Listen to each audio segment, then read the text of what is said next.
Boa tarde, bem-vindos a mais um Ian Talks.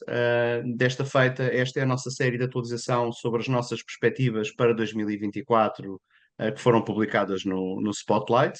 Estamos a convidar alguns dos nossos autores a fazer, digamos, o ponto de situação daquilo que eram as principais previsões para 2024, agora passados cerca de 6 meses, quase 7 meses sobre o ano. E hoje temos connosco um dos autores, a professora Ângela Montalvo Machado, e este será um debate moderado pela nossa Sónia Martins, cientista política e também membro do board do International Affairs Network. O nosso tema vai ser sobre geopolítica. E passo sem mais demoras à Sónia para que possa introduzir e moderar o nosso debate. Sónia, bem-vinda. Boa tarde também, é um gosto estar aqui. Começo por apresentar a professora Ângela Montalvo Machado, é doutorada em Ciência Política e é professora na Universidade Aberta, tem uma vasta experiência já na academia e por isso é para nós um gosto poder contar não só com aquilo que são os seus artigos, mas também tê-la aqui no podcast. Obrigada por ter aceito este nosso desafio mais uma vez. É um gosto estar aqui com ambos, mas principalmente aqui com a nossa professora. Professora, eu começava por perguntar o seguinte: no artigo que escreveu no final do ano passado, intitulado A ONU e o Regresso da Guerra às Portas da Europa, escreveu o seguinte, e eu passo a citar: ironicamente, ou talvez não, os países que em junho de 1945 elaboraram as propostas para a Carta das Nações Unidas e se tinham unido para acabar com a Segunda Guerra Mundial, continuam a ser protagonistas na situação internacional atual. Professora, o que é que falhou para estarmos desta forma hoje? Obrigada. Primeiro que tudo, agradecer o vosso convite, que muito me honra, é um gosto estar aqui convosco. E respondendo diretamente à sua questão, eu diria que falhou muita coisa, e falhou logo, não é? Ou seja, em 1945, a ONU foi pensada e criada como um pacto de não agressão, assinado por 50 países, alicerçada em propostas elaboradas, como eu disse no artigo, por representantes da China, União Soviética, Reino Unido e Estados Unidos. E nessa altura a Europa acabava de sair da Segunda Guerra Mundial. Todos estes países lideravam o objetivo comum do mundo livre, de forma a nunca mais permitir que outra situação semelhante pudesse ocorrer. Mas muito de repente voltou a ocorrer, como a história nos conta, não é? O que aconteceu foi com a Guerra Fria, não é? Que todos nós nos lembramos, protagonizada pelos Estados Unidos e pela então URSS, com várias guerras apoiadas por cada um dos lados, sempre, e trouxeram o mundo até 1989, até à queda do Muro de Berlim e à perestroika, e nessa altura pensou-se, sonhou-se que se tinha chegado ao fim da história, como nos disse Francis Fukuyama. E nessa altura, portanto, pensou-se no mundo, finalmente, uma hegemonia de democracia liberal, de prosperidade e, sobretudo, de paz. Mas também, como todos sabemos, não foi assim. No artigo que referiu, eu, na altura, fiz menção à situação irónica, como disse, de passados quase 80 anos sobre a criação da ONU, os mesmos protagonistas que se tinham unido com o objetivo de paz estão agora em lados opostos. De um lado temos a Rússia, que decidiu invadir a Ucrânia, que integrava a ex-URSS, e iniciar uma guerra que não tem fim à vista, sob o pretexto de desnazificar a Ucrânia. A China, que entretanto se tornou também uma potência económica, política e militar, muitas vezes esquecemos, continua a ser uma aliada indefetível da Rússia. Tem um passado, convém não esquecer, de uma matriz ideológica comum. Do outro lado, temos o Reino Unido, que com o Brexit enfraqueceu a União Europeia e enfraqueceu-se a si própria. E temos os Estados Unidos, grande potência mundial, que tem apoiado, e a Europa consigo, monetária e militarmente, a Ucrânia. Perguntou-me o que é que falhou. Como já disse, eu diria que na questão bélica falhou muita coisa ou quase tudo. Falhou como já havia falhado anteriormente, só que as guerras estavam mais longe do solo europeu e de repente acordámos, a Europa e o mundo acordaram, a 24 de fevereiro de 2022, com a guerra às portas da Europa, infligidas por quem, em 1945, tinha redigido e assinado a Carta das Nações Unidas. É irónico, mas não é surpreendente, como já tínhamos referido. A teoria dos jogos explica também a guerra como um jogo de xadrez, não é? Como um tabuleiro, onde as várias peças se posicionam até um dos lados fazer checkmate ou, na melhor das hipóteses, até haver uma negociação para a paz. No contexto atual, a guerra continua na Ucrânia, tudo permanece em aberto, com a ameaça perigosa, mas real, de voltarmos a ter uma nova guerra mundial, aquilo para a qual as Nações Unidas tinham sido criadas para evitar. O Putin foi dando vários sinais de que isso poderia vir a acontecer, mas o facto de termos dado quase como adquirido que viveríamos em paz para sempre, acabámos por desvirtuar um bocadinho esses alertas e não lhes dar a devida atenção, e o próprio projeto europeu acabou por se centrar noutros temas. Acabar com a guerra da Rússia contra a Ucrânia, eu creio que é um dos imperativos mais importantes que se colocam à União Europeia, e nos restantes meses que nos faltam, que já não são muitos meses para acabar o ano, e se a União Europeia não conseguir este garante, poderá a União Europeia e a própria NATO ficarem de alguma forma fragilizadas ao ponto de se poderem tornar decadentes e incapazes de enfrentar a Rússia, de enfrentar Putin? Estaremos nós a pagar uma fatura demasiado elevada daquilo que foi o desinvestimento dos Estados-membros em segurança? A União Europeia teve ao longo dos anos um bocadinho fazendo fé de que tínhamos chegado à tal hegemonia de democracia liberal de que falei há pouco. A União Europeia teve ao longo dos anos uma política de desinvestimento em segurança, agravada pela saída do Reino Unido. A guerra da Ucrânia confrontou a União Europeia com essa realidade da sua fragilidade militar e de defesa, sendo que atualmente percebeu, a muito custo, não é, a importância vital de investir em força neste setor, que é uma coisa Percebemos que da neste pior momento forma, não é? Acabámos por Pois, perceber da pior exatamente, forma. exatamente. Mas neste momento a União Europeia já percebeu que tem de investir, de facto, na sua segurança, por todas as razões. A União Europeia sozinha nunca conseguirá pôr fim à guerra da Ucrânia, não é? É impossível, não tem força para isso, nem militar, nem diplomática. A NATO torna-se, portanto, imprescindível, mas o futuro e o seu apoio à Europa também são uma incógnita até à eleição do novo presidente dos Estados Unidos da América, não é? E como nós sabemos, como vimos ontem, portanto, as coisas estão sempre a mudar. É verdade. Não sei se falaremos também disso, penso Também que sim, iremos mas falar sobre isso.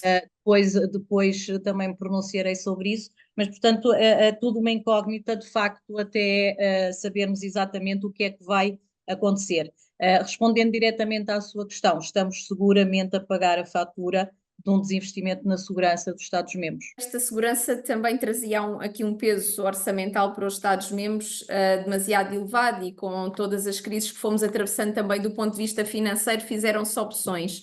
E agora se calhar vemos que essas opções não foram as mais corretas, e teremos também que avaliar aqui de que forma é que este investimento que temos que fazer depois encaixa também naquilo que é as dívidas públicas dos próprios Estados-membros, não é? E portanto leva-nos aqui a repensarmos um bocadinho toda a forma como nos organizamos e aquilo que definimos como sendo o objetivo comum desta união. Relativamente à questão que falava das presidenciais americanas, é um dos momentos do ano decisivo, e a verdade é que temos uma superpotência como os Estados Unidos também a dar alguns sinais preocupantes. A verdade é que ontem, mesmo na véspera aqui do nosso podcast, portanto não poderíamos estar mais em cima daquilo que é a atualidade política internacional, tivemos a demissão de Joe Biden, que acabava por ser um bocadinho, já havia muita pressão para que isso acontecesse, via-se que está completamente debilitado, com um Trump muito forte, muito agressivo. E agora, se já era, começava a ser previsível que Trump pudesse ganhar estas eleições, vamos ver como é que vai ser. Se vai ser de facto a Kamala Harris a candidata republicana, não é? E portanto, vamos aqui ver o que é que os democratas vão decidir. A verdade é que é uma eleição demasiado importante para não só para para os Estados Unidos, mas como para todo o contexto mundial, inclusive para a Europa.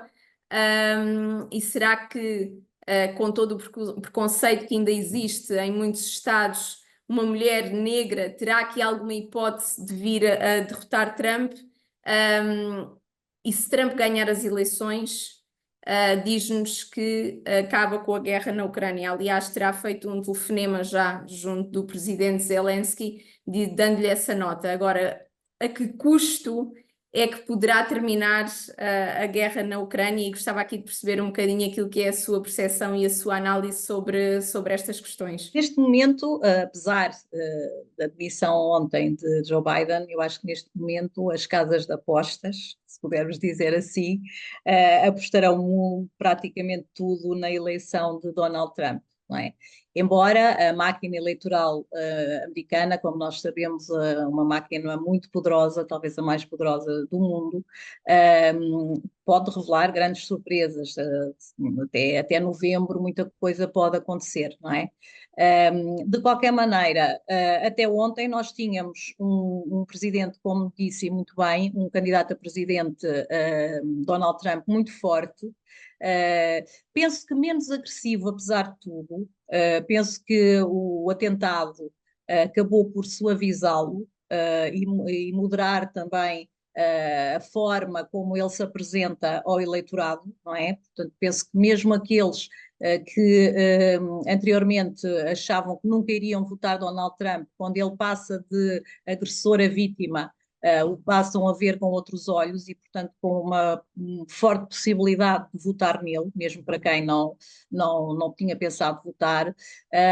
E temos, portanto, Donald Trump de um lado, muito forte, ajudado até por esta situação de tentativa de assassinato, e por outro lado, tínhamos até ontem um presidente enfraquecido, física e psicologicamente, que não teria, como os democratas estavam a perceber, e pela forte pressão que estava a haver, não teria qualquer hipótese frente a Donald Trump.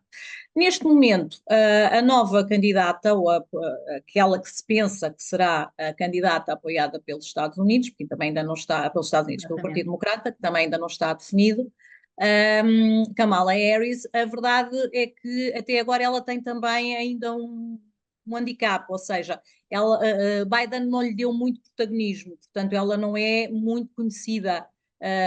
Não se sabe bem quem é Kamala Harris, não é? Para os americanos. E, portanto, ela tem que fazer uma campanha muito boa para realmente mostrar que tem todas as condições para ser a nova presidente dos Estados Unidos. Mas como nós sabemos, em ciência política, tudo é possível, não é? Portanto, tudo isto, os vários atores vão se posicionar e, de facto, até às eleições, muita coisa vai acontecer, muita coisa vai e pode mudar. Vamos ver, é uma mulher, nunca houve uma mulher presidente nos Estados Unidos, não é? Houve a tentativa com Hillary Clinton que não conseguiu, portanto, isso é sempre também algo que pode trazer-lhe vantagem. Depois, é uma afro-americana, também com ascendência indiana, portanto, ali também as minorias representadas. Portanto, muita coisa pode de facto acontecer. Relativamente à sua questão, e se pensarmos que Trump poderá efetivamente ser o novo presidente dos Estados Unidos da América, o que é que ele irá fazer relativamente à guerra na Ucrânia? Primeiro que tudo, e isto que eu vou dizer pode parecer um bocadinho surpreendente, mas se calhar para os Estados Unidos, para a Europa e para o mundo, provavelmente a eleição de Trump neste conjunto de guerra poderá até ser a solução mais vantajosa. Isto porquê? Porque, como todos nós sabemos, Trump tem boas relações com Putin. É verdade. Não é? Sempre teve, sempre teve. E também tem boas relações com os amigos ou as pessoas, os atores políticos que estão próximos de Putin. Portanto, isso pode, de facto, conseguir que se chegue a um entendimento que faça realmente acabar com a guerra. A questão é a que custo, não é? E, nomeadamente, a que custo, quer para a Ucrânia, não é? Exatamente.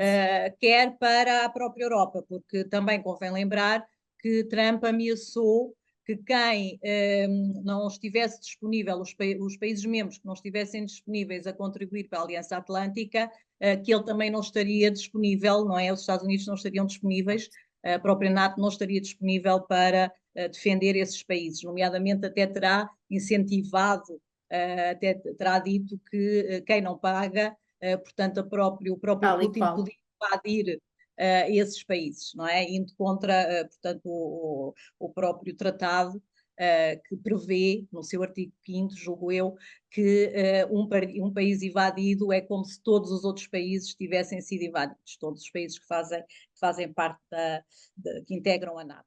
Portanto, vamos ver o que é que vai acontecer. Resta saber, como eu disse, a que preço, se Trump conseguir acabar com a guerra, qual o preço que se vai pagar realmente por esse acordo, ou por esses acordos que possam ser feitos. Se Trump for eleito e se for como ele diz, no final de novembro saberemos a resposta de facto para esta questão, porque ele diz que numa semana resolve aqui o problema e, portanto, em menos de 4, 5 meses teremos, em 4 meses teremos a resposta. A verdade é que todos ansiamos por isso, porque aquilo que dizia há pouco é que a guerra parece-nos sempre demasiado distante, e esta tornou-se demasiado perto. Acho que todos nós sentimos a guerra na Ucrânia de uma forma diferente, não só porque também já estamos numa era muito digital, e os conteúdos estão a Claro. chegar a todo momento, mas também porque é demasiado perto e todos nós temos vivido de uma forma particular aquilo que tem acontecido na Ucrânia e desejamos muito a paz e que a Ucrânia se possa reconstruir. A verdade é que vamos ver quais é que são os impactos do final desta guerra, mas aquilo que dizia é, se calhar Trump pode ser aqui a solução, porque a verdade é que como estamos também não é solução, porque não Claro, vemos claro. que a situação política atual venha aqui acabar com a guerra e trazer a paz à Europa, que é isso que tanto desejamos. Professora, como se não bastasse a guerra na Ucrânia, em outubro do ano passado, o Hamas infligiu um duríssimo ataque ao Estado de Israel. Ainda não conseguimos perceber bem a dimensão e as consequências que isso terá para a Europa, mas sabemos que não ficaremos incólumes, portanto, haverão de haver consequências sobre a Europa. Qual é que é a sua opinião sobre aquilo que foi dito pelo secretário-geral da ONU a propósito da natureza do Hamas? Criou aqui uma série de controvérsia. O que é que lhe parece? O ataque terrível levado a cabo pelo Hamas a 7 de outubro passado é humanamente inaceitável, seja em que circunstâncias for, ou seja, não há justificação possível para aquele ataque. Mas também não há justificação possível para a resposta desumana por parte de Israel relativamente ao povo palestiniano. É preciso não confundir o Hamas com o povo palestiniano. E neste momento aquilo que tem vindo a acontecer é que, como sempre, os civis são as grandes vítimas sempre destes conflitos. Ou seja, já foram as vítimas por parte de Israel, as vítimas que foram mortas e sequestradas pelo Hamas, e depois tivemos a resposta com as vítimas dos palestinianos, com os crimes, os atentados também infligidos por Israel. E, portanto, é toda uma situação de uma gravidade e de uma desumanidade de parte a parte terrível, aliás, como é sempre a guerra, não é? O mais grave, como também referiu, é que não sabemos ainda as consequências nem o seu potencial alastrador, não é? Deste mesmo conflito, também sem fim à vista. Relativamente ao que me pergunta sobre a posição, aquilo que foi dito pelo secretário-geral, eu penso que todos nós percebemos lá à altura que muitas vezes, nos diretos principalmente, aquilo que acontece é que às vezes as palavras não são Exatamente aquilo que escolhidas queremos da melhor. dizer. Exato. Ou seja, não é que na base não estivesse a ideia, penso eu, do secretário-geral, de dizer que o povo palestiniano de facto tem sofrido muito, não é? Porque tem ficado ali num gueto, de onde não pode sair, e portanto que a única solução é realmente reconhecer o Estado, da Palestina. Mas as palavras não foram de facto as melhores portanto, a forma como foi dito, que penso que era qualquer coisa do género, que o ataque não tinha vindo do nada, penso que foi uma coisa desse género, não é? Portanto, não foi a melhor escolha, obviamente, e ainda por cima numa altura em que o clima estava muito, muito quente, não é? Portanto, tinha acabado de acontecer, portanto, também facilmente se percebe a revolta, não é, de Israel perante essas declarações, que foram, de facto, não foram as melhores.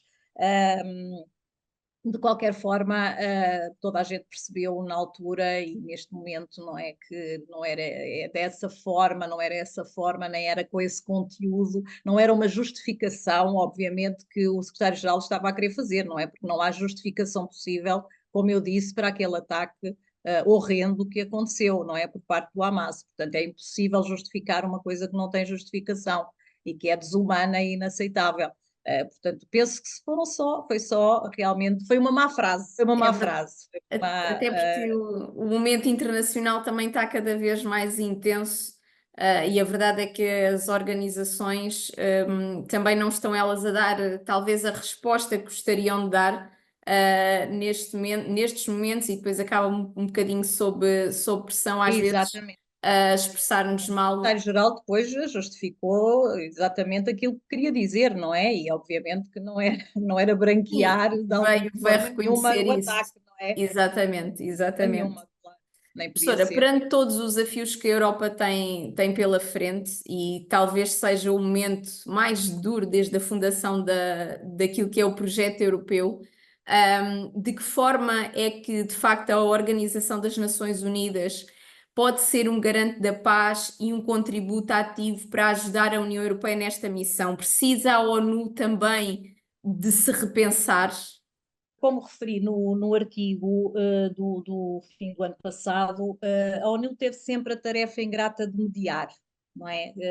Sem conseguir prevenir e evitar os vários conflitos, não é? Como já aqui referimos, vários conflitos armados que foram surgindo. Os conflitos atuais não são exceção. Como disse há bocado e muito bem, neste momento está tudo muito mais alerta porque os conflitos estão muito próximos, não é? E por isso levam-nos a estar ainda mais em alerta, com a possibilidade de facto de se alastrar e de chegarmos ao novo conflito mundial. O que eu penso em relação às Nações Unidas foi aquilo que eu já referi, ou seja, as Nações Unidas têm tido um papel ímpar e extremamente importante no sentido de minimizar os danos junto dos civis, não é? Portanto, a grande missão das Nações Unidas tem sido precisamente essa. Nestes conflitos que temos vindo a falar, quer junto dos ucranianos, quer junto do conflito Israel